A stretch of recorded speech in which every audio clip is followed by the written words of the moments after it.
Hi, everyone, and welcome to the financial aid presentation. My name is Ryan Murney, and I am an assistant director at Loyola Financial Aid.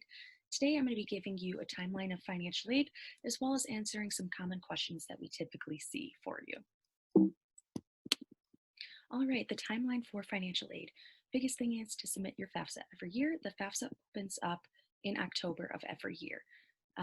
Then once we do have your FAFSA and we have given you your financial aid award, biggest step is to review your award. Take a look at it, make sure you understand everything about it, reach out to us if you have any questions. Also submit any requested documents that we are asking of you so we can make sure that award is official. On your award, you might see something for Stafford loans or an unsubsidized subsidized loan. Your next step is going to decide if you are going to decline these, accept them in its entirety, or reduce them. If you do decide to accept them, your next step is going to be to complete the Stafford loan documents. That's going to be the master promissory note, which is your electronic signature saying, one day I will pay back these loans, and your entrance counseling. Entrance counseling, very simple, sort of saying, I understand how loans and interest work, and then going through a quick information session on there. You will complete those at studentaid.gov, and we will include them in your to-do list. Then the next step would be to review any options for covering your remaining balance. I'll talk about 4 options we have later. And then next thing that you guys need to know is your aid pays out after the add drop period when the student's in school. Typically, this is around week 2. And lastly, our refunds are issued the 3rd week of classes. So if your student has accepted more financial aid than their bill actually costs, they will be issued that refund of that remaining funding about that 3rd week. First question, will my financial aid award be exactly the same every year? It depends. So your financial aid is based on the FAFSA information that you were providing to us.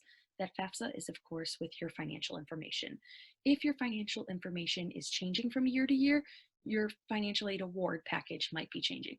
But typically, if you're seeing the same financial information that you're inputting to FAFSA, you can expect your financial aid award to be very similar each year. I was selected for verification. Why? What documents are required? Verification is a simple process through the federal government that basically sort of requires schools to take a look at the numbers that you guys inputted on your FAFSA and see that they're matching up with the actual numbers from your taxes. So we actually partner through a third-party company called Inceptia that we will be working with to help you guys complete this process easily, painlessly, and quick as possible. So some common verification documents that you might see from our company Inceptia would be a dependent student verification worksheet, a signed 2019 1040s, or if easier, your IRS tax return transcript, which you can just get from irs.gov. We also might be needing your W-2s, or if your student didn't work, just the student non-filer statement. There might be a couple other documents that we require from you, but if there's ever anything that we need from you guys, you will be emailed about it, as well as looking at your Inceptia portal. You will be communicated with, so you guys are always knowledgeable of what we need from you. If there's ever anything on your to-do list in regards to documentation for U.S. citizenship or selective service registration, those actually get submitted directly to Loyola.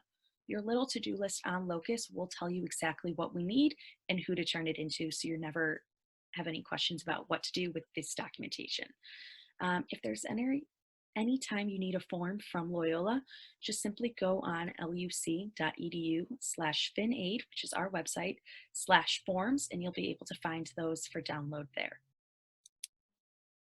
All right, next question. I feel that my FAFSA doesn't accurately reflect our current circumstances. Can my award be reevaluated?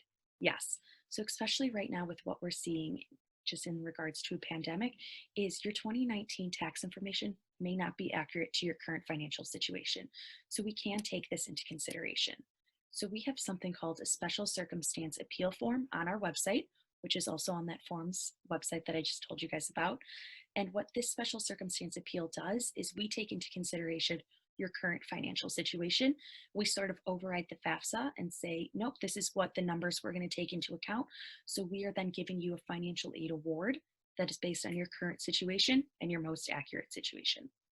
Some situations that we can take into account would be a loss of job or a reduction in income, divorce, separation, loss of a parent or spouse. We can remove them from the FAFSA, loss of a benefit, More of the popular ones are unemployment, child support, loss of one-time income. So maybe you had an IRA distribution that is showing up on your FAFSA, but it was needed for something else, so it's not currently available to you. We can take that into consideration. If you have any students in private kindergarten through 12th grade, we can take their tuition into consideration.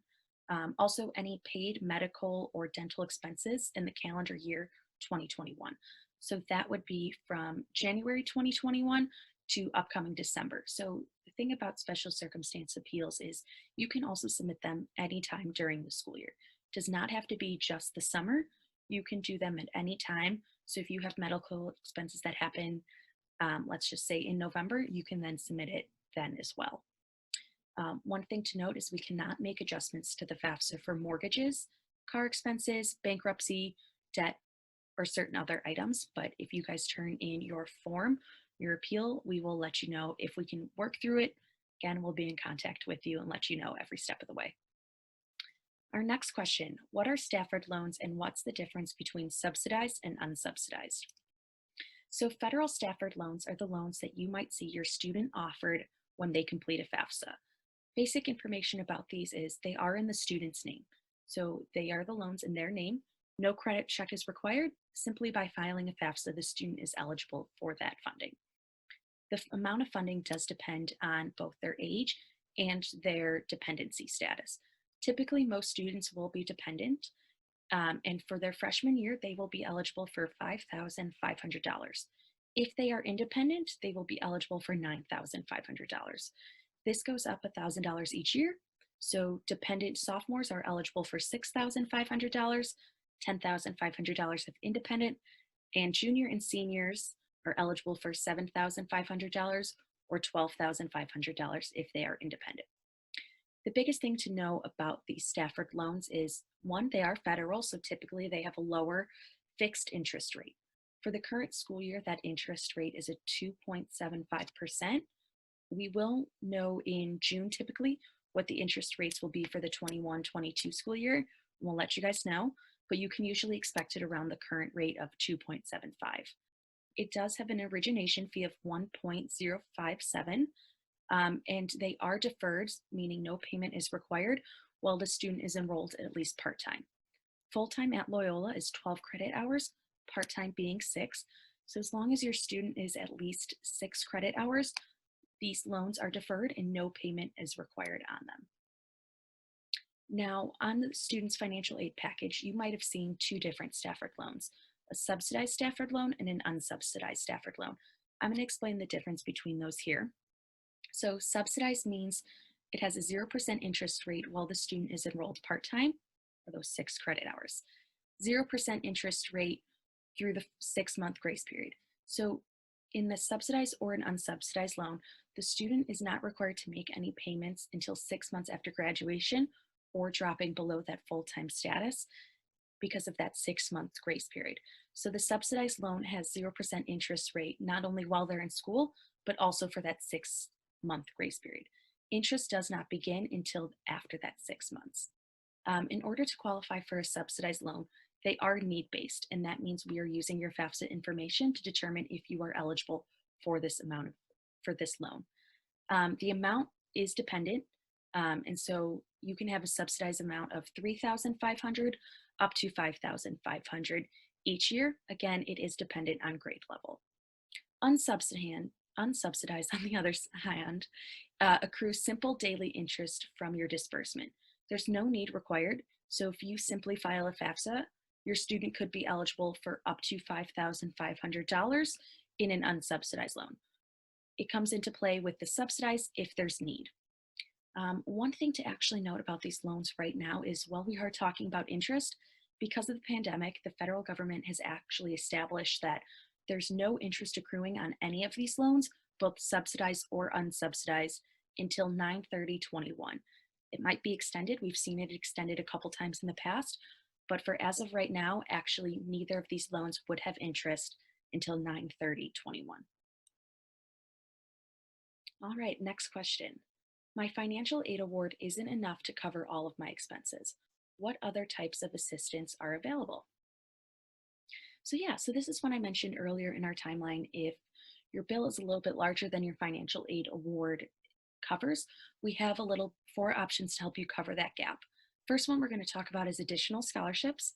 Then we're going to talk about the installment plan. Third option is the Federal Plus Loan, which is a credit-based loan.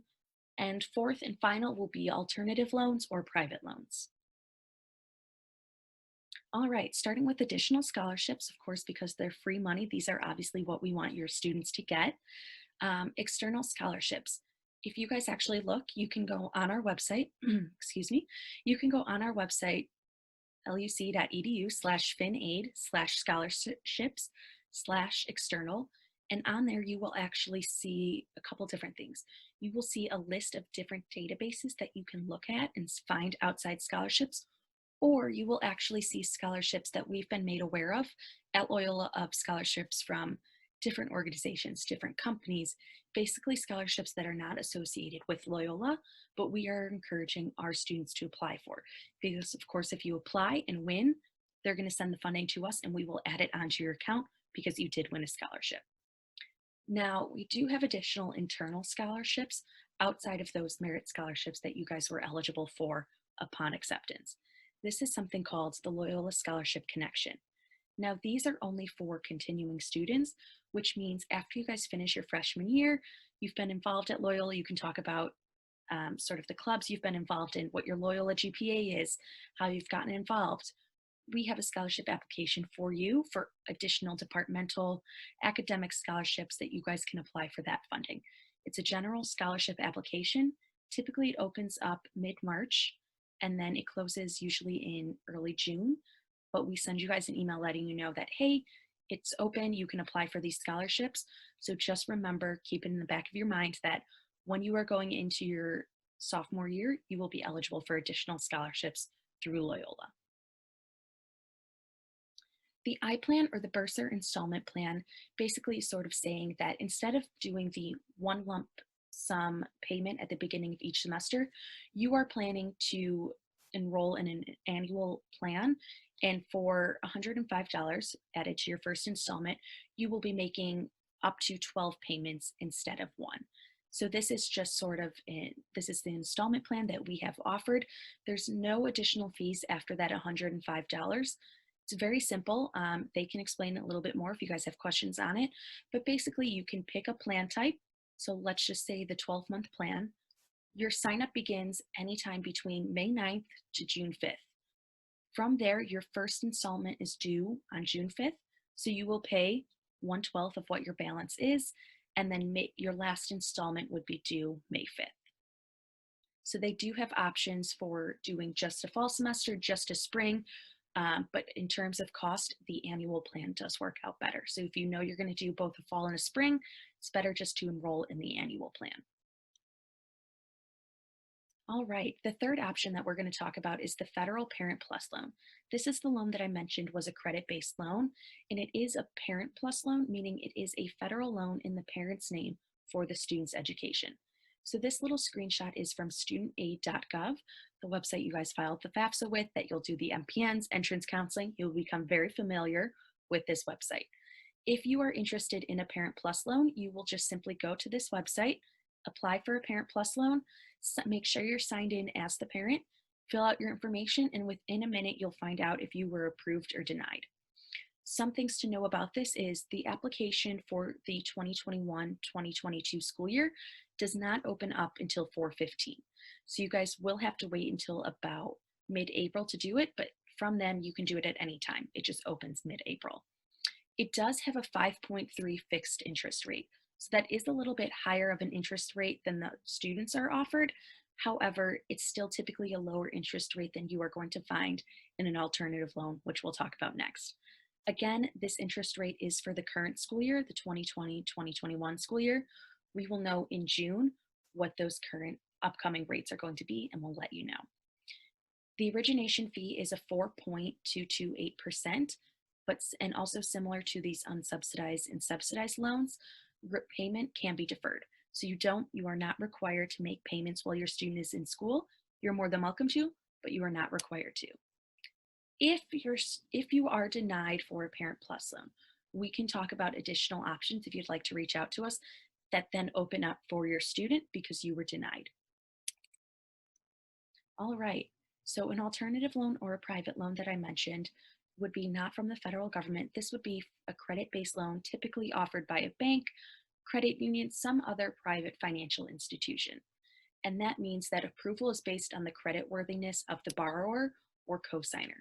I say cosigner just because typically a lot of freshmen are about 18 and they do not yet have the credit required to take out a loan to pay for a year of school. So typically there will be a cosigner attached to this loan, which can be family member, friend, neighbor. It's up to you and your family. It's a personal decision on what you guys would like to do.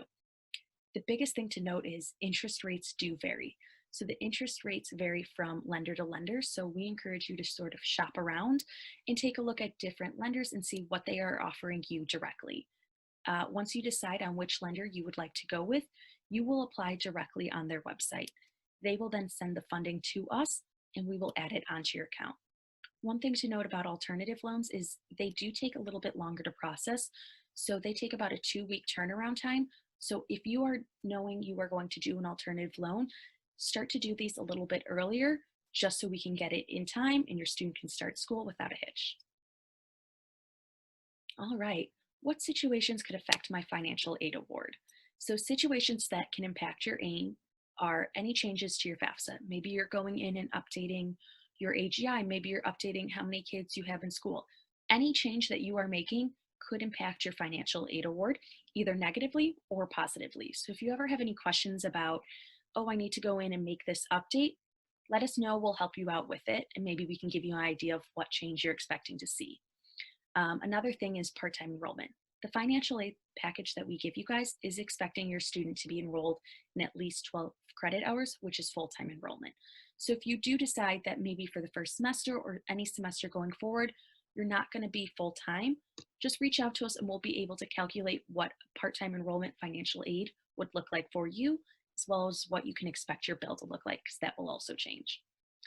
Not keeping a 2.0 cumulative GPA. So the merit scholarships you guys were offered has two requirements. One, it requires you to be a full-time student.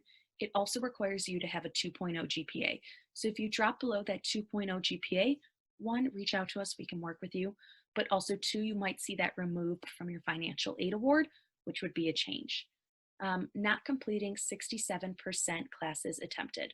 Again, this would factor something called SAP appeal, which is satisfactory academic progress. If you don't complete 67% of the classes you've attempted, basically that means signing up and then dropping them. We will work with you and we'll have an appeal form just to sort of check in, say, hey, what's going on? We just want to talk about it. And while you do complete that appeal form, your financial aid would be put on hold. Another thing is your study abroad programs. So depending on where you study abroad, if you're studying abroad with Loyola, some things won't change, but if you're studying abroad with like a third-party company, obviously we can't get you your Loyola aid, which would be like your merit scholarship, because you are studying abroad through a different company that is not Loyola, so we have no way of paying out your Loyola scholarship. Another big one that you guys might be familiar with is exemptions from on-campus housing. So freshmen and sophomores are typically required to live on campus. However, exemptions are made, but sometimes those exemptions can be made and have an effect on your financial aid. If you are looking to possibly apply for one of these exemptions, but you want to see what your financial aid is going to do, reach out to us and I'll include the contact information at the end. We can give you sort of an idea of what changes you might be expecting to see, so you know, should I exempt myself from living on campus or should I live on campus?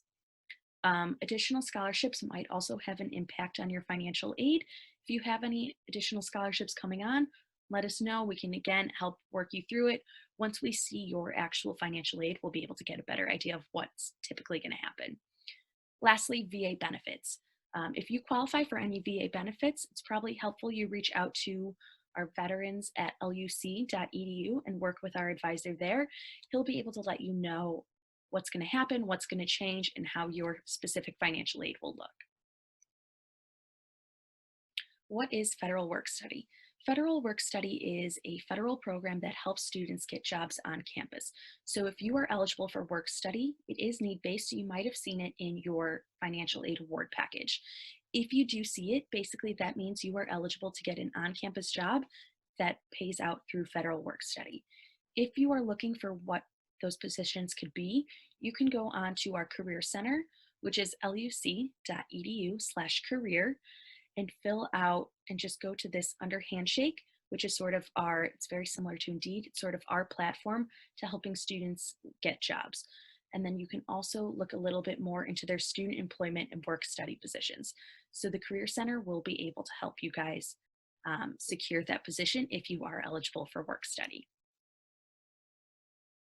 How can I use financial aid to pay for books?